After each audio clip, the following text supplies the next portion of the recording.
اگر منافق اور وہ لوگ جن کے دلوں میں روگ ہے اور جو مدینے کے شہر میں بری بری خبریں اڑایا کرتے ہیں اپنی حرکتوں سے باز نہ آئیں گے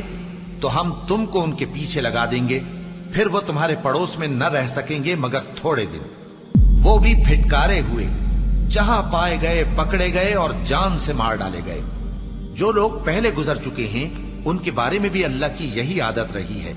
اور تم اللہ کی عادت میں تغیر و تبدل نہ پاؤ گے۔ لوگ تم سے قیامت کی نسبت دریافت کرتے ہیں کہ کب آئے گی،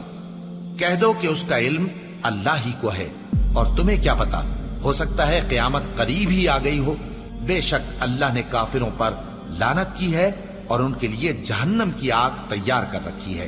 اس میں وہ ہمیشہ ہمیشہ رہیں گے، نہ کسی کو دوست پائیں گے اور نہ مددگار۔ جس دن ان کے چہرے آگ میں الٹ پلٹ کیے جائیں گے تو کہیں گے اے کاش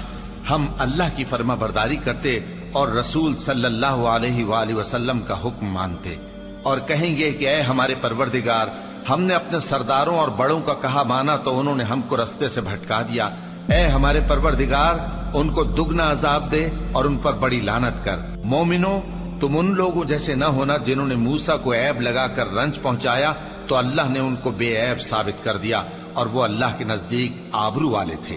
مومنو، اللہ سے ڈرا کرو اور بات سیدھی کہا کرو، وہ تمہارے سب کام سنوار دے گا اور تمہارے گناہ بخش دے گا، اور جو شخص اللہ اور اس کے رسول صلی اللہ علیہ وآلہ وسلم کی فرمانبرداری کرے گا تو بے شک بڑی مراد پائے گا۔ ہم نے بار امانت کو آسمانوں اور زمین اور پہاڑوں پر پیش کیا تو انہوں نے اس کے اٹھانے سے انکار کیا اور اس سے ڈر گئے،